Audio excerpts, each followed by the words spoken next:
Hi, friends and family. Welcome back to What's the Word. I had to clean up some space on my phone and put my billboard on. I had to, get dressed and pretty, wearing everything in pink and rose gold or rose color, because I don't know, that's just what I'm going with today.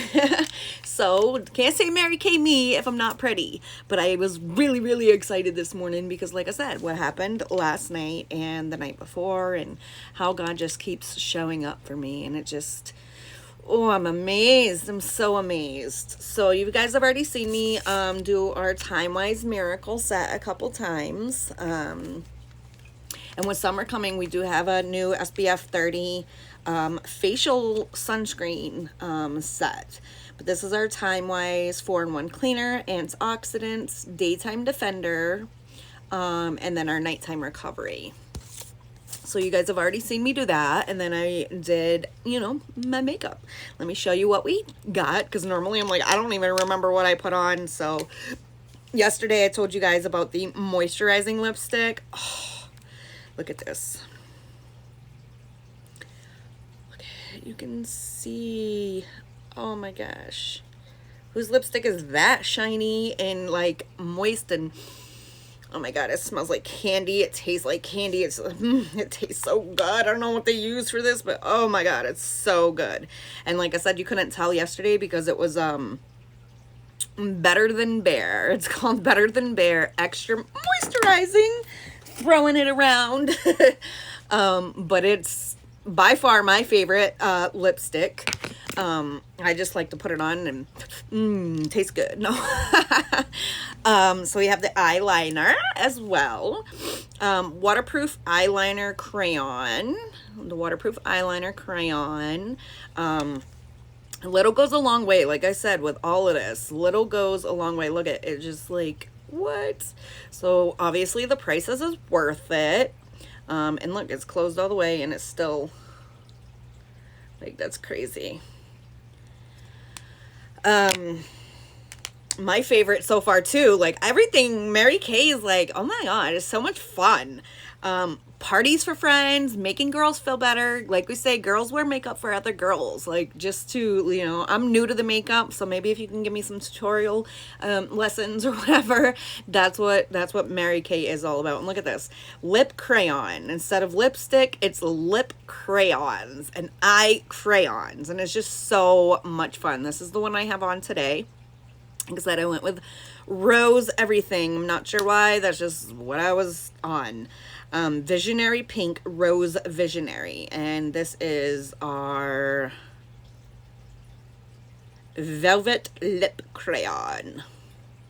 Velvet Lip Crayon. So much fun. So much fun. So I have, this is the base, and this is the, I just like, I said it, I just like to put it on like a lip gloss, because it's like super extra moist. It's super, it tastes good, it smells good. But yeah, and then we have our liquid shimmer eyeshadow. Isn't that so pretty? Oh, I love it. That's what, like I said, my girl was wearing it.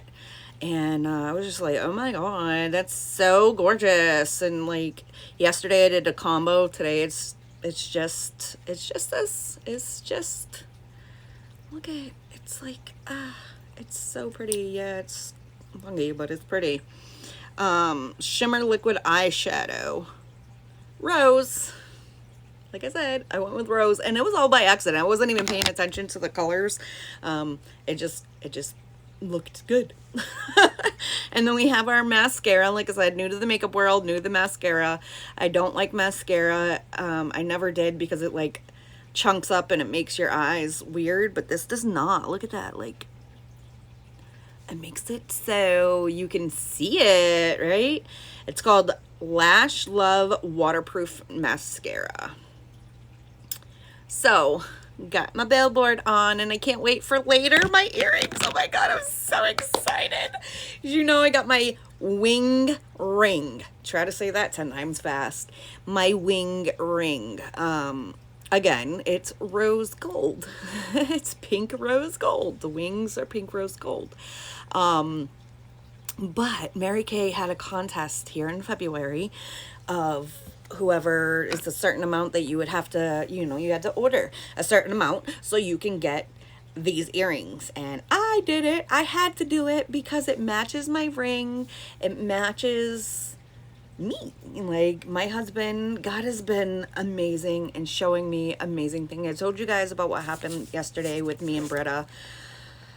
We were both mind blown. We were both like, oh my God, I'm so glad that God brought us together. Like, only God can orchestrate something that magnificent. Only God can show us that we are all one with each other.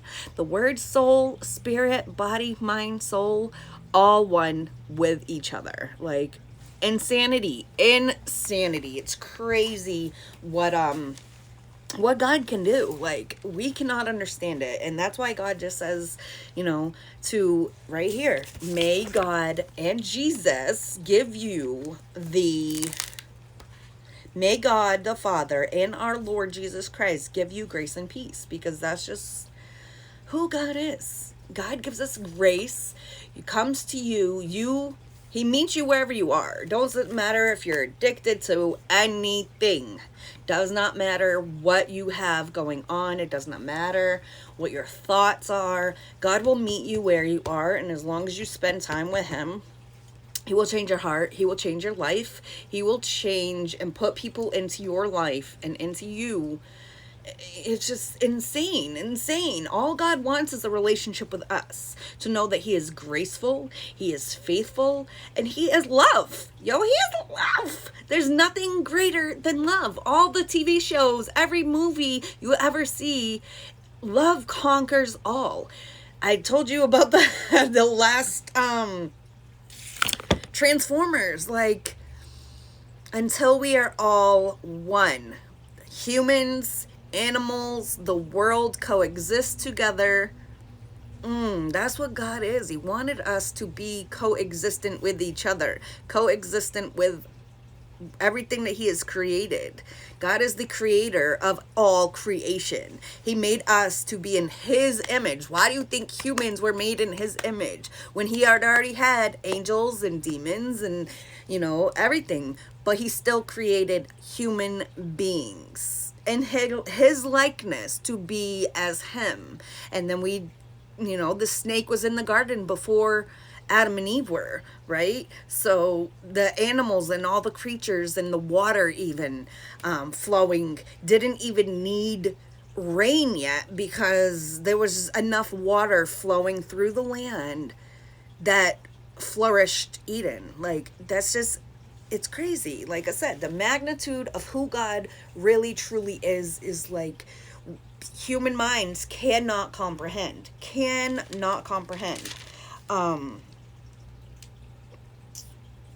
I think we read Isaac and Rebecca, and the death of Abraham. So now we're on Isaac deceives Abimelech. Remember, Abraham deceived Abimelech for Sarah, because what did they say? They're going to kill me because she's so beautiful, and they're going to take her as her own. That's exactly what Isaac said. There's something. Please help me. Let me know.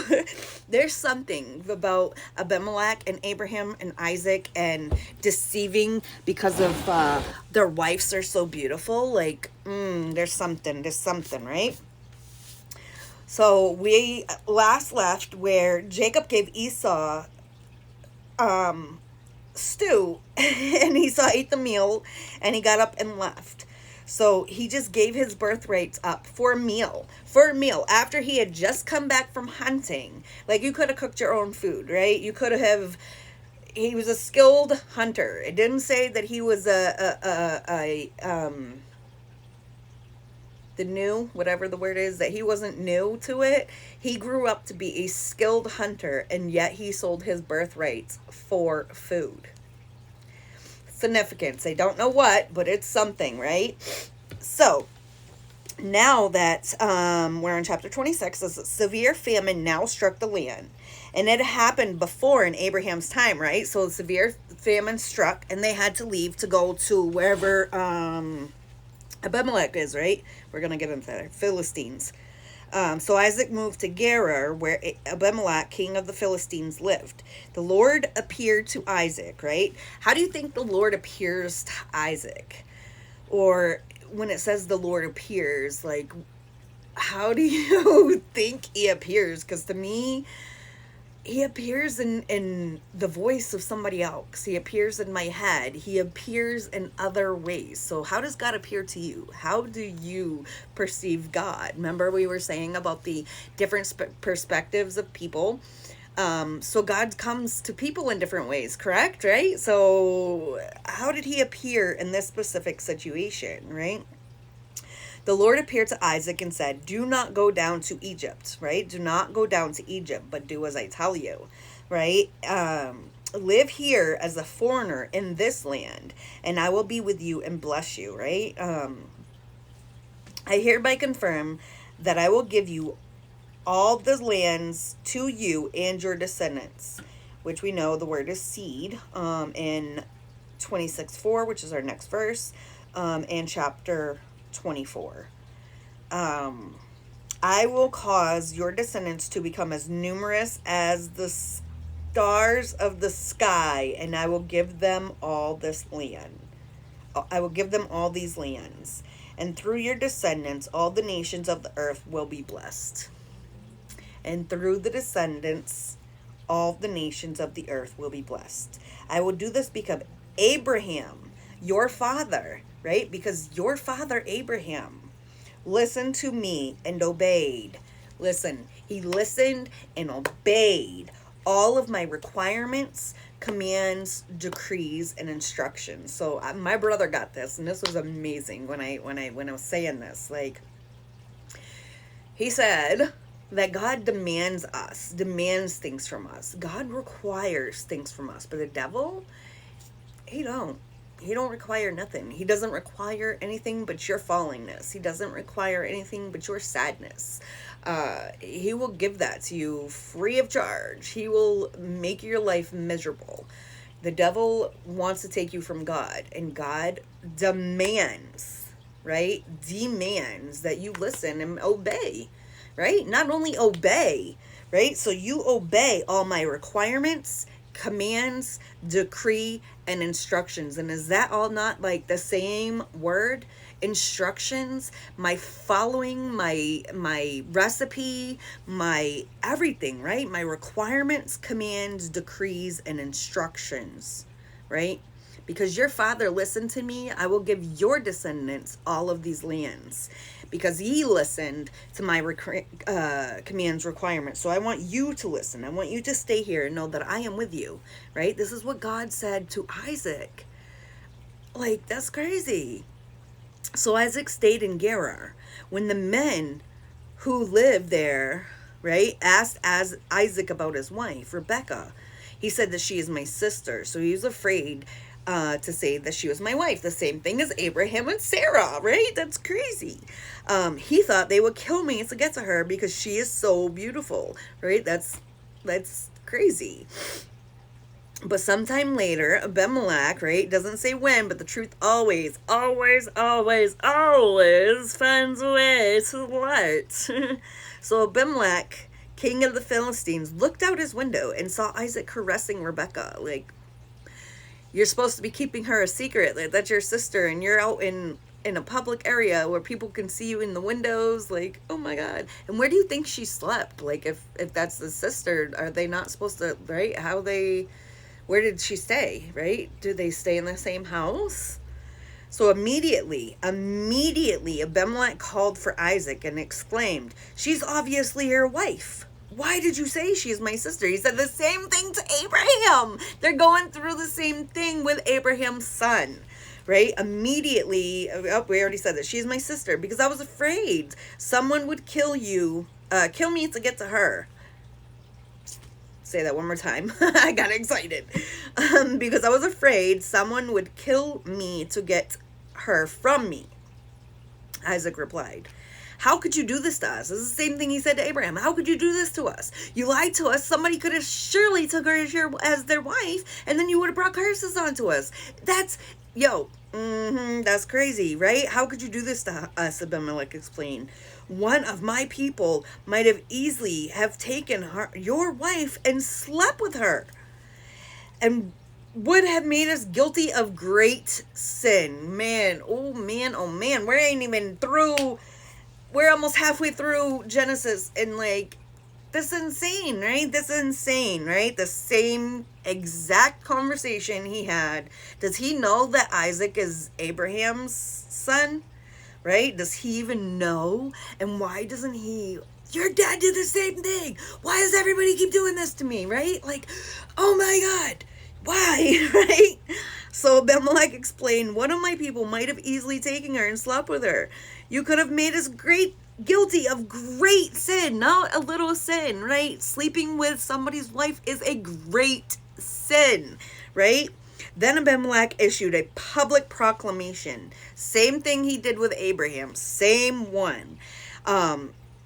Issued a public proclamation. Anyone who touches this man or his wife will be put to death. Anyone who touches them will put them to death. He said the same thing to Abraham and Sarah. That's crazy, right? Now, that's the end of that one. We're on conflict over water rights. What do you think? I feel like this is a significance either because of water, food, and rights, right? I don't know. It's something, right? So when Isaac planted his crops that year, he harvested 100 times more grain than he planted. Say that one more time. When Isaac planted his crops that year, he harvested 100 times more grain than he planted, for the Lord blessed him. He became a very rich man. Okay, so rich man, right? God will provide. God will always provide, whether in this world or not. God will provide. God will provide, man. So he became a very rich man, and his wealth continued to grow. He acquired so much flocks of sheep and goats, herds of cattle, and even servants, right? And servants, that the Philistines became so jealous. He came to this land as a foreigner. God told him to stay there, that he would be there with him, right? So he became, after he deceived Abimelech, I don't know if it's in this order, but he deceived Abimelech. He stayed there, planted. His crops grew way more than he had planted.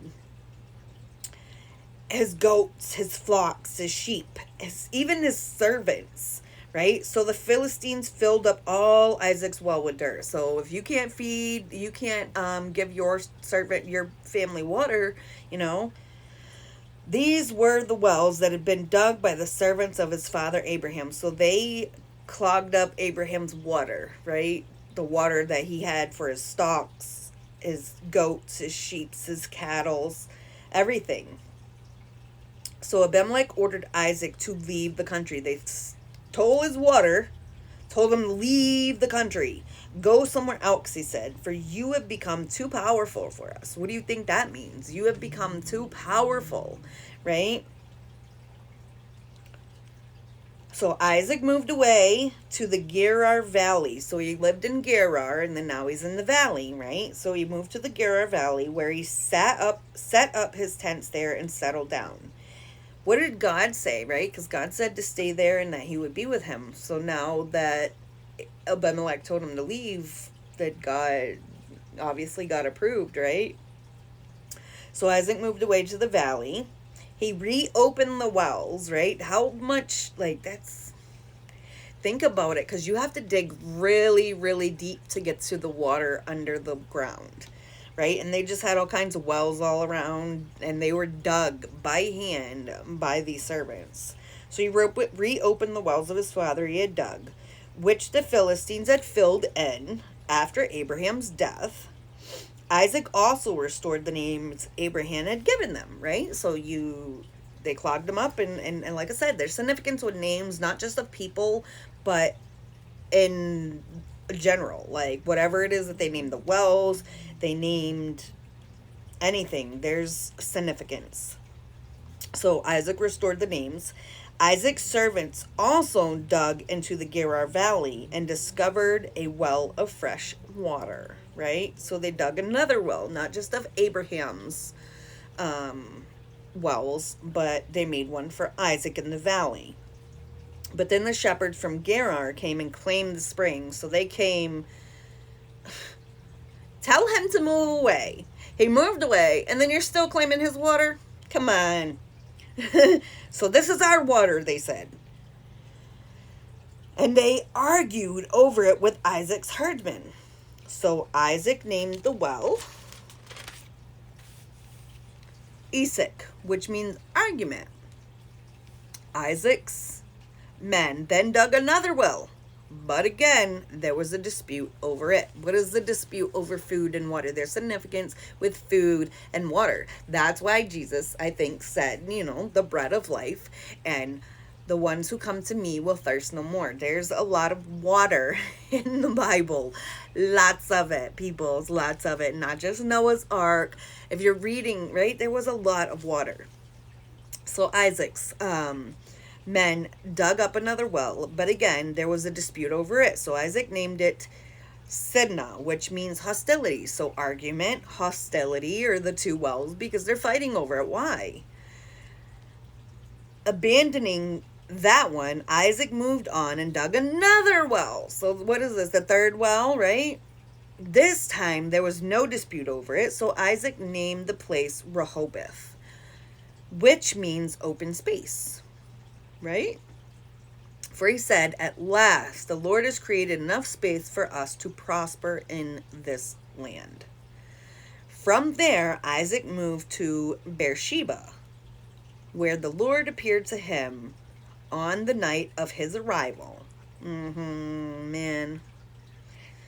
I am the God of your father Abraham, he said. Do not be afraid, for I am with you and I will bless you. I will multiply your descendants and they will become a great nation. He said the same thing to Abraham. I will do this because of my promise to Abraham, my servant. We are God's servants. We are to follow, obey, respect, love, relationship. Then Isaac built an altar there and worshiped the Lord. He set up his camp at that place, and his servants dug another well in God's place. He built an altar and set up camp, and his servants dug another well. So Isaac's covenant with Abimelech is the last part of this chapter. One day, King Abimelech came from Gerar with his advisors. I forgot how they said it. And Picol, which is weird, right? It's supposed to be Phicol. PH makes the F sound, so you would think it would be fecal. Fecal in his armies, but it's Picol. I only know because that's what I remembered reading it, right? So it's Picol, his army commander. Fecal, his army commander. Sorry, that's so funny. I just names are funny and they mean a lot. And Picol, but it's spelled fecal because Phicol, but I guess the H is silent, so it's Picol, not fecal. Fecal matter. Ew, gross. Sorry. You gotta make fun, man. You gotta make it fun. And I don't mean make fun like, like, it is. It's fun. It is fun. That is the difference too. Making fun and making it fun. Making fun and making it fun, right? There's, oh my God. Words. What is the word? Every word, man. Always. Words. Word, dude. So he came with Picol, his army commander. Why do you come here? Isaac asked, right? He told him to leave, and now he's coming with his commanders. Isaac asked, why have you come here? You obviously hate me since you kicked me off your land. You came to me, you threw me off your land, and now you're coming to me, right? So they replied, we can plainly see that the Lord is with you. So we want to enter into a sworn treaty with you. Let's make a covenant so your blessings will be seen for many people. your blessings will be a blessings to others. Like, swear that you will not. Hey, where'd we go? They replied, we have plenty right here. Sworn treaty with you, let's make a covenant. Swear that you will not harm any of us, just as we have never troubled you. Why did they think they were going to get harmed, right? We have always treated you well, and we sent you away from us in peace. And now look how the Lord has blessed you. Now look how the Lord has blessed you. I sent you away, but they didn't always, right? They didn't always have peace, because there was two wells that they named hostile and argument, right? Hostility and argument, because they were arguing over water. So how is that peaceful? If you're arguing over water, that's not leaving in peace, right? Not only did they not leave in peace, they filled the wells. So they had to reopen them, right? So how is that? That's not peace. That's not peace to me, right? If somebody's taking my water and I'm trying to feed my camels and stuff, and I'm supposed to go somewhere, but then they made me go further, walk further because they were stealing my water, right? So how is that in peace? So obviously the Lord has blessed you. So Isaac prepared a covenant feast. I told you, food and water. Food and water. I don't know what, but food and water. Isaac prepared a covenant feast to celebrate the treaty, and they ate and drank together, right? Early the next morning, they each took a solemn oath not to interfere with each other. Then Isaac sent them home again, and they left in peace. They left him in peace, right? That very day that they made a covenant and they left him in peace, Isaac's servants came and told him about a new well that they had dug. We found water, they exclaimed. So Isaac named the well Sheba, which means oath. So I told you, there's significance in the water. Why are they digging another well? Didn't they already have a well that they just dug up, right? And now they're digging another well, and now it's called Oath. Like, that's crazy, right? So we found water, they explained. So Isaac named the well Oath. And to this day, the town that grew up there is called Beersheba, which means well of the oath. At the age of 40, Esau married two Hittite wives, Judith, the daughter of Bera, and Basemath, the daughter of Elon. But Esau's wife made life miserable for Isaac and Rebekah. So Esau, the firstborn son, who gave his rights to Jacob, the second-born son, didn't like their in-laws. Right? Made life miserable for Isaac and Rebekah. That is the end of our chapter 26. It's crazy, right? It's crazy. Why do you think that ended with that? At the age of 40, Esau, right? So his dad married Rebekah at the age of 40, and now Esau married two wives, Judith and Basemath. But both Esau's wife made life miserable for Isaac and Rebekah. What do you think they did? I thought it was said, too, that the son is supposed to leave his mother and father and is joined to his wife as one. So, what do you think that means, right? So, how did they make life miserable for Isaac and Rebekah? Like, did they, There's a lot that the Bible does not say, that we just have to put the pieces together, right? We have to put the pieces together. We have to know, you have to conversate about it, and you got to read the different versions. I love, like I said, about the whole Bob Marley thing. Read the Jamaican aspect of the Bible version, YouVersion Bible app. So Mary Kay, Mary Kay, YouVersion Bible app, and what's the word, man? That's me. That's me. What's the word? Mary Kay and Bible.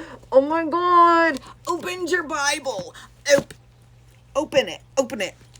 This is by far my favorite one because, like I said, it just has everything that I've ever asked God for. Look at even the tree, the Old Testament and the New Letters. Look at this is, oh my gosh, a tree. A tree to explain the Bible and the roots, right? New Testament is the top of the tree. The Old Testament is the bottom of the tree. So the New Testament is all the branches and everything that we see. The Old Testament, numbers of times each book is quoted. It's crazy. Genesis 21 times, right? So Paul's letter, Peter's, James, John. Number of Old Testament quotes, like, man, OMG. Numbers of times each book is quoted. It does not contradict itself. The Son of Man, 4 living beings, 4 horsemen, the seal and the mark. This, that's Revelation chapter 7, chapter 13, and also in Ezekiel 9. Old Testament allusions and revelations. Like, whoa! This is the last page of the whole book. The last page in the whole book. Like, this is crazy. A visual overview of the Bible. The Son of Man, first in Daniel chapter 7 and chapter 10. Daniel. Sorry, baby, I love you. My Daniel. Daniel chapter 7 and 10. And then again in Revelation. So this is where it says Old Testament, allusions, and Revelation. So the Son of Man, Revelations 1, 13, and 7. 4 living beings started in Ezekiel chapter 1 and 10. And then again in Revelation 4. 4 horsemen, Zechariah 6, and again in Revelation 6. Whoa, man. So the seal or mark, which is in Ezekiel 9, is also in Revelation chapter 7, verse 13. Trumpet and bowl plagues. Trumpet and bowl plagues. I don't know what that is yet, but trumpet and bowl plagues started in Exodus 7. It says 7 through 10. In Exodus 7 through 10. Also again in Revelations 8 and 16. God reigns in the New Jerusalem. God reigns in the New Jerusalem. OMG, listen, man. Oh, it's in Isaiah 60, Ezekiel 28, Zechariah 14, and also Revelations 21. God reigns the New Jerusalem. It is 4 times, 4 chapters in the Bible, right? The tree of life and river of life. The tree of life and the river of life. Guys. Genesis chapter 2 and 3. Chapters 2 and 3 and Ezekiel 47. And then again in Revelation 22. This is by far, like I said, the absolute best book that I have ever had. This is like, if you guys, man, you need a Bible. Look at Gospels, Old Testament. This breaks everything down. The Messiah to be, born to a virgin called Emmanuel. God is with us. Heir to David's throne, visited by king bearing gifts. God's son called out of Egypt, attacked in a massacre of innocents. Attacked in a massacre of innocents. Born in Bethlehem, preceded by a messenger in the wilderness, empowered by God's Spirit. Oh my God, man. It's just like, it goes on and on and on. Look at,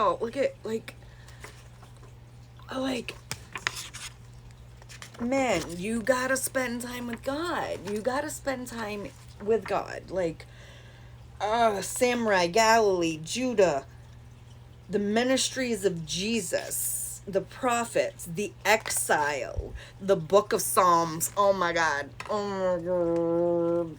And these are songs to be sung and not to read. That's a lot of songs, right? There's a lot of songs. I love too, like, the bigger the dot is, the longer the verses is. If it's a little bitty dot, then it's just a short verse. But like, look at the biggest one right here. What's this one?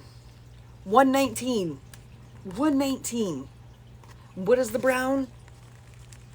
Wisdom. The biggest one is wisdom. Look at that. Look at that. Wisdom. Right? Read that. Read it. Read it. Wisdom. Biggest chapter in Psalms. That's... Look at, so the calendar, right? The calendar is supposed to be a 13-month calendar. Look at that. Look at that. It's 12. This one is like, oh my God.